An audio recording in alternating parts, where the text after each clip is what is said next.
So just then, the ship's computer chimes, indicating that the ship with the other guests is in proximity and is beginning their docking maneuver. And Nightshade suggests that we all head back to deck 7, where they'll arrive and greet them. And as soon as they're here, the food will be ready. Detritus actually heads up to the galley. He needs to basically just finish the prep for the food that he's gonna make. Is that cool? Yeah. Yeah. Yeah, totally. Okay, cool. So everyone travels up the spine to deck 7 and takes a couple of minutes. And you can see on the monitor as they're getting closer. Wait, do we actually have to use the computer to do stuff? What do you mean? We will, yeah. Well, we don't have to necessarily. Oh, I think it's in game. We can get by pretty well. Unless we do the attacking thingy. Are we gonna do fighting? Does it Possibly. heads up it's locked again? But I was wondering if we should just use the same computer. Let's turn on amphetamine. Yeah, I'll do that. There's amphetamine. What a good name for a program. Yeah. There's also another one called caffeine. Yeah, that's what called caffeine. There's Amphetamine works better than caffeine, actually. It's funny that there's this whole class of applications that's yo, sleep on Mac sucks, so let's come up with different drug-based solutions. It's pretty funny. I'm gonna make one called meth. And it'll keep your computer awake, but also change your background so it slowly degrades over time. All the files slowly start getting corrupted. Yeah. Okay, so if you guys are looking at deck 7, you can see the I'll just came in. people. Yeah, and there's 5 of them. First entering is an older gentleman with glasses, smiling broadly, who you all recognize as Professor Hodge. He, led the Hodge mycology lab at the University of Pranal on the Moon, where you worked and some of you attended. And he's a really friendly, comforting presence. He's semi-retired. He became an emeritus professor 2 years ago. But he's been such a great mentor, and you're all happy to see him. And following behind him is some people from his lab who anyone who was in the lab probably knows. The Kofi and Kofa Biku. They're fraternal twins, both studying mycology for very different applications. And they come in, followed by someone who you don't recognize, but she's holding hands with Kofa, and presumably, her girlfriend. And then after them is Milano Moss. And so everyone's here, and if no one has anything they want to do, then we're all going to head to the galley and sit down to dinner.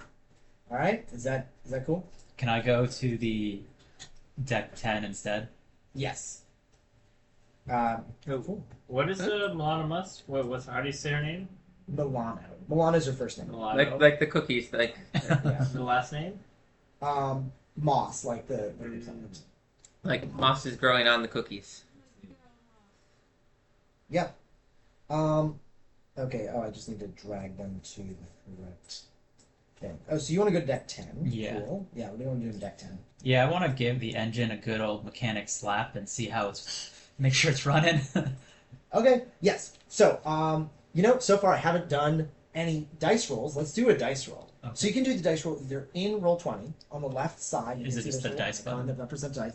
Or if you want, you can use the physical die. I want to roll an actual dice. Hell yeah. That really special experience of rolling the actual piece of plastic. Yeah. Now, quick thing. There's only 2 types of dice that are used in this game. There are these 10-sided die that are used for the normal checks, and then there's these 6-sided die that are used for in combat. Okay? And we use 2d10 because I want a mean-centered probability distribution. It's a triangular distribution. 11 is the most common, and getting a critical success and a critical failure are less common. So, Okay. Interesting. yeah, you just roll those and add them together, and then you're... Oh, yeah, and then what is this? Oh, so that's just a hit point tracker that Andrew made quickly years ago, and we don't even need to use them, but when I was setting up, I wanted it to have that tabletop gaming feel. Okay. If you want, here, there's a dice tower you can use if you like. Okay, so You don't need to, it's just kind of fun. you just put them in? And... Yeah. Oh, okay. Cool. And so you have pretty low rolls. Uh-huh. Yeah, so you got a 6, and what are your skills that are relevant? I guess this would be like an intelligence and like technology check.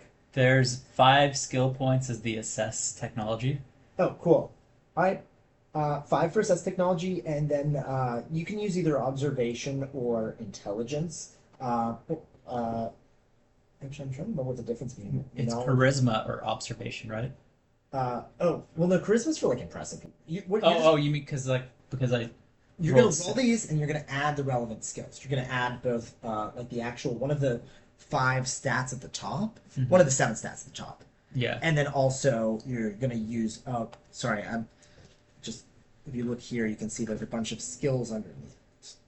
Let me Yeah, just is that like this one, like 5 skill points, assess tech? hang on. I'm just gonna go through here. You can see here's a more complete character sheet. Oh, okay. So, Wait, yeah. where's that? Oh, go to Discord. I think that was the Google Slides that I shared. Oh, where?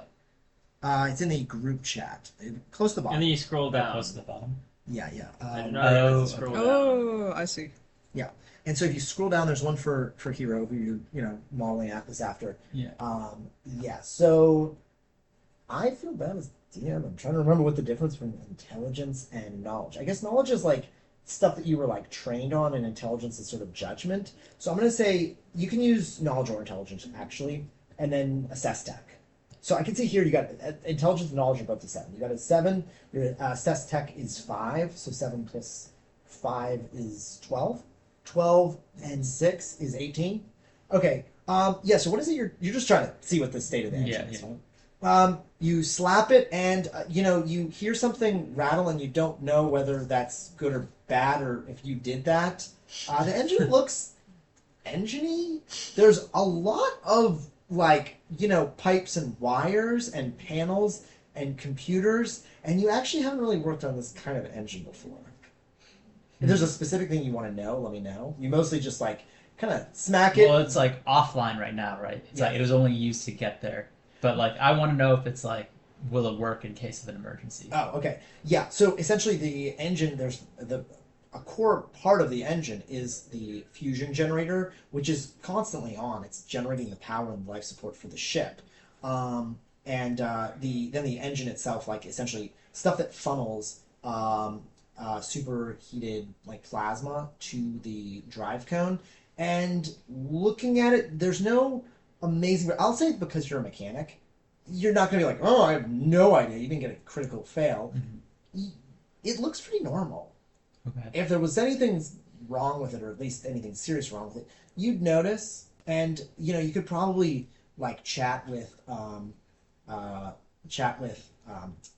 Nightshade and ask her for more info. But it's a slightly less familiar design, but otherwise looks good. And if you spend more time here, you could probably learn a thing or two by just studying this. This is a sort of older model. Okay. No, I think it should be good. Okay. Yeah. All right. But yes, I'll say this. You feel pretty confident that the engine is normal. If there was something wrong with it, you'd probably notice. Okay.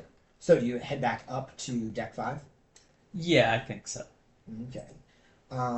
Yeah, and so, all right, everyone's in deck 5. Everyone's mingling. Detritus, floats through a hatch to just let you guys know that it'll just be another couple of minutes. Feel free to use the restroom. What am I smelling? Is anything burning? I blew out Candace a little while back. Oh, okay, cool. That's what it is. Yeah, and Detritus says if anyone needs to use the restroom, it's like on deck 6. There's some restrooms. Yeah, and a few minutes later, I need to go to the bathroom because of that protein shake. Drank yeah, too much of it. yeah. So it's just one deck down, deck Okay, 6. I'm gonna crew go accommodations. to the bathroom. There's a common restroom that branches off. You can see to your right from this view. Okay. But can you just Long press makes a ping. That's a good thing to remind me. I appreciate it. Ooh. Okay. Yeah. So yeah, you got the protein shake went through you, and a couple of minutes later, Detritus serves the food. Everyone sits down, and they're all making that conversation. And yeah, let me know if there's anything you sort of want to talk. This can be really fast if you guys want. I don't want to drag the whole thing out, or it can sort of like unfold. Aqua basically complements the team on their advancements, and she was not part of the lab. She's dating Kofa Biku. She's her girlfriend. They're actually both Aquamotos is the in-world term for people with augmentations related to like living underwater. They both live in the Cairns aquatic region. It's basically a settlement in the Great Barrier Reef for augmented humans that live partially or completely underwater. And they're doing research on basically making kelp that can be used to make bioplastics. But yeah, I mean, it's not about that right now. It's about the L2 mycomancers and their breakthrough. They start geeking out over some of the minutia of like how they actually like what they were using for their gene sequencing and their CRISPR tech.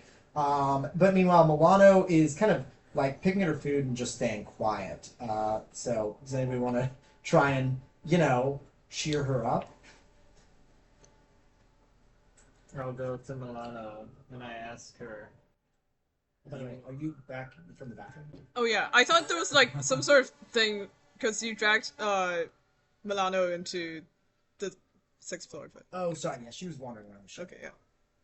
You heard her. I personally also need to go to the bathroom. Okay.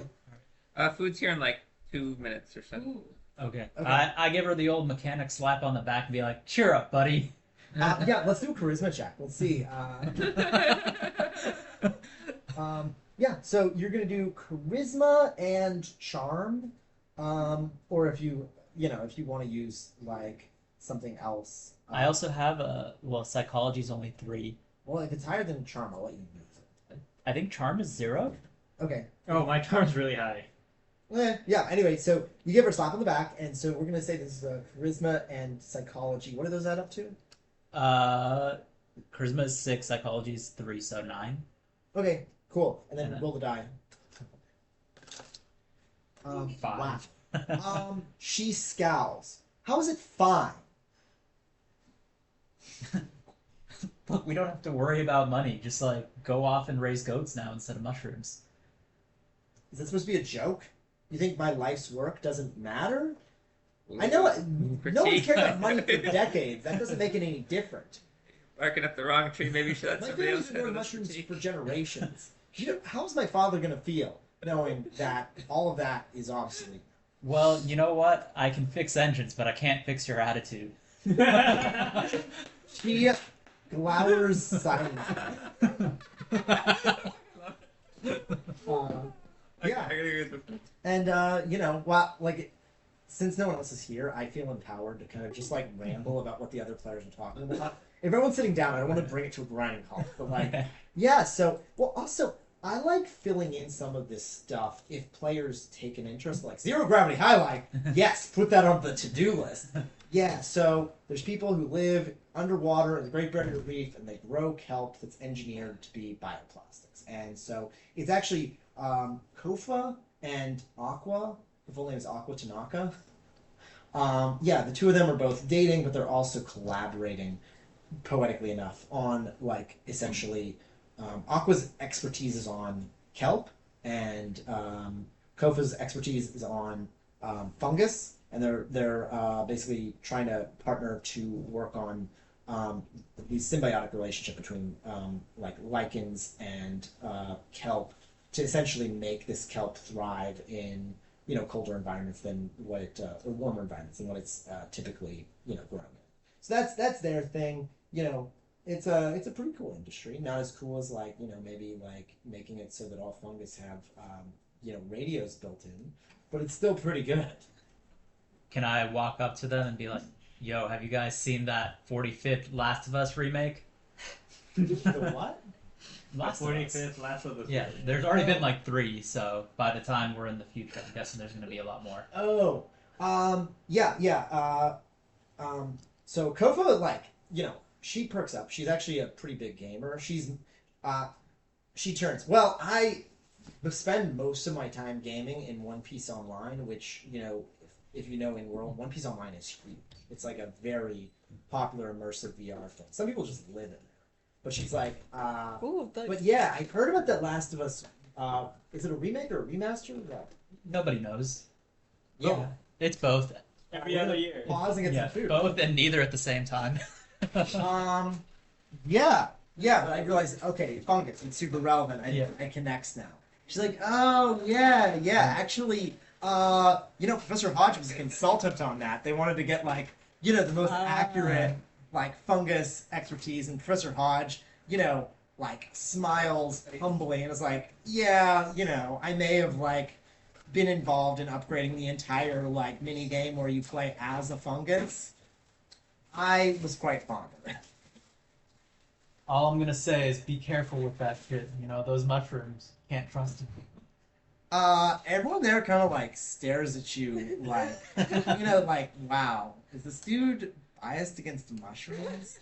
Definitely. Wait, so like this history that's here, I didn't read this beforehand, so I can kind of rewrite it based on what I had in mind with the other smaller one, right? Yeah, you can do whatever Okay, you want. okay. I haven't read through all this stuff. Okay. okay, I'm gonna hit pause on the recording. Yeah, I am as well.